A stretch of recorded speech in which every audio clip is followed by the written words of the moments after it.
William Ruto waxa uu ku dhashay tuulada Sambud oo ku taala gobolka Rift Valley sanadkii 1966. Aabihii waxa uu ahaa Daniel Cheruiyot, hooyadiina waxay ahayd Sarah. Waxbarashada dugsiga hoose dhexe ayaa waxa uu ku dhamaystay dugsiga Carolite, halka dugsigii sarena uu ku dhamaystay Casper Boys High School. sanadkii 1990 ayuu shahaadada koowaad waxa uu ka qaatay jaamacadda University of Nairobi, waxaana uu bartay xanaanaynta ugaadha iyo dhirta. shahaadada labaad ee masterka ayaa waxa uu ka haystaa daryeelka deegaanka, isagoo qaatay sanadkii 2011, halka shahaadada sare PhD oo uu dhowr jeer ku guuldaraystay inuu dhammaystirto waxbarashadeeda ugu dambayn la guddoonsiiyey sanadkii 2018, waxaana uu bartay deegaanka isagoo ka qaatay jaamacadda University of Nairobi. Ruto markii jaamacadda uu dhigan jiray ayaa waxa uu ka tirsanaa urur ay lahaayeen ardayda Masiixiyiintu, isagoo markii dambena hogaamiye u noqday. waxa jaamacadda kula kulmay madaxweynihii hore Kenya Daniel Arap Moi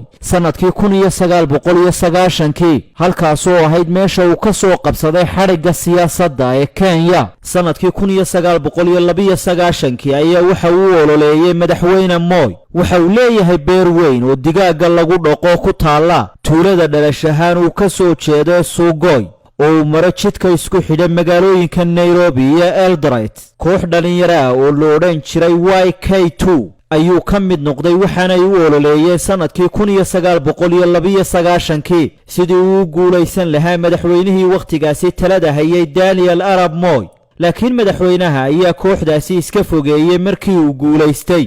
Ruto waxa uu isku dayay dhowr jeer in xilal uu ka qabto xisbigii talada hayay ee KANU, laakiin kuma guulaysan. doorashadii dhacday sanadkii 1997 ayaa waxa uu tartamay kursi baarlamaan, isagoo codad badan kaga guulaystay Ruben Chaisir, ninkaasoo madaxweyne Moi uu si weyn u taageersanaa. madaxweynaha ayaa arkay ninka dhalinyarada ah ee firfircoon, waxaana uu magacaabay kaaliyaha wasiirka arrimaha gudaha iyo weliba agaasinkii doorashadii madaxtinimada ee sanadkii 2002 oo madaxweyne Moi uu doonayay in Uhuru Kenyatta oo uu dhalay madaxweynihii ugu horreeyay Kenya Jomo Kenyatta inuu noqdo ninka isaga bedelaya. go'aankaasi uu qaatay Moi ayaa waxa uu sababay in xisbigii KANU iyo dowladaba ay iska casilaan rag ka tirsanaa golihii wasiirada oo uu ka mid ahaa Raila Odinga, kuwaasoo markii dambe taageeray murashaxii mucaaradka ahaa Mwai Kibaki oo doorashadii dhacday sanadkii 2002 ku guulaystay.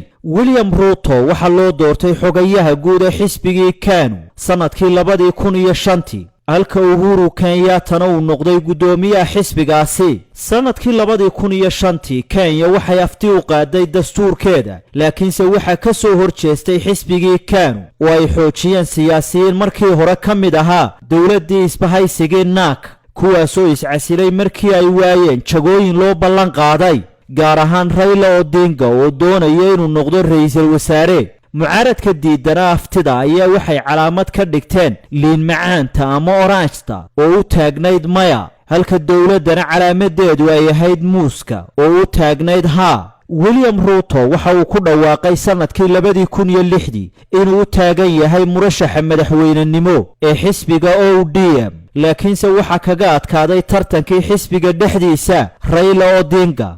Ruto waxa uu taageeray Raila oo noqday murashaxoodii uga qayb galay doorashadii dhacday sanadkii 2007 oo la sheegay inuu ku guulaystay madaxweynihii talada hayay Mwai Kibaki, laakiin mucaaradku ay sheegeen in lagu shubtay. waxaana dad badan lagu laayay rabshadihii dhex maray qoomiyadaha kala taageersanaa dowladda iyo mucaaradka. ciidamada ayaa iyana waxay laayeen dad mudaharaadayay oo ahaa taageerayaasha mucaaradka. Kibaki iyo Odinga ugu dambayn waxa dhex maray heshiis uu garwadeen ka ahaa xogayihii guud ee hore qaramada midoobay Kofi Annan. Odinga waxa lagu qanciyay inuu qabto jagada ra'iisul wasaare oo hore aan u ogolayn dastuurka Kenya, laakiinse wax ka beddel ayaa lagu sameeyey dastuurka. golihii wasiirada xukuumaddii la dhisayna waxaa william ruuto looga magacaabay wasiirka beeraha, markii dambena waxa uu noqday wasiirka waxbarashada. uhuru kenyatta iyo william ruuto waxay ka mid ahaayeen dadkii lagu eedeeyey inay ka qayb qaateen rabshadihii dhacay sannadkii 2007, waxaana dacwad lagaga soo oogay maxkamadda caalamiga ee dembiyada dagaalka ee ICC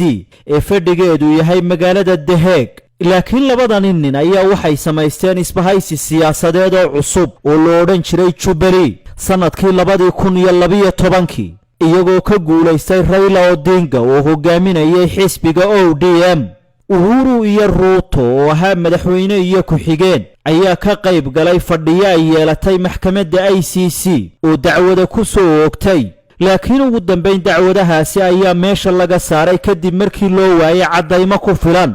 mar kale sannadkii 2017 ayaa labada nin waxay la tartameen Raila Odinga oo ay ka guulaysteen, laakiin doorashadaasi ayaa dib loogu celiyey kadib markii maxkamadda sare Kenya ay sheegtay in wax isdabamarin la sameeyey. doorashadii lagu celiyeyna waxaa ku guulaystay mar kale isbahaysigii Jubilee. saaxiibadii siyaasadda ka soo wada galay xisbigii KANU 2 jeerna ku guulaystay madaxweyne iyo ku-xigeen iyagoo wada jira ayaa hadda waxa dhex taalla cadaawad siyaasadeed oo weyn. Kenyatta waxa uu taageerayaa Raila Odinga, halka ruutana uu yahay murashax kelidii ordaya oo saaxiibkii ay kala fogaadeen. william ruuto oo ah nin aad u dhiiran ayaa mar waxa uu ku sigtay sannadkii 2017 inuu dhirbaaxo madaxweyne Kenyatta. william ruuto goor dhoweyd waxaa loogu dhawaaqay inuu noqday madaxweynihii shanaad ee waddanka Kenya kadib doorasho aad loogu tartamay oo toddobaadkii hore ka dhacday dalkaasi. doorashadoo natiijadeeda la sugayay muddo 7 maalmooda ayaa guddiga doorashooyinku waxay sheegeen in Master Ruto uu helay 50.49 boqolkiiba, halka ninkii sida weyn ula loolamayey ee uu bari taageerayay madaxweynaha wakhtigiisu dhammaaday Uhuru Kenyatta Raila Odinga uu helay 48.85 boqolkiiba. ka farxi ehelkaaga, asxaabtaada iyo qaraabadaada. oo la soo deg abka Dahabshiil si aad si fudud lacag ugu dirto. marka aad la soo degto applicationka Dahabshiil ee aad lacag ka dirayso, isticmaal koodka khidmad la'aanta ee Tree Free oo kuu sahlaya in 3 jeer ee ugu horreeya ee aad lacag dirayso aan wax khidmad ah laga qaadin. Dahabshiil, hawl fudaydiyahaaga maaliyadeed.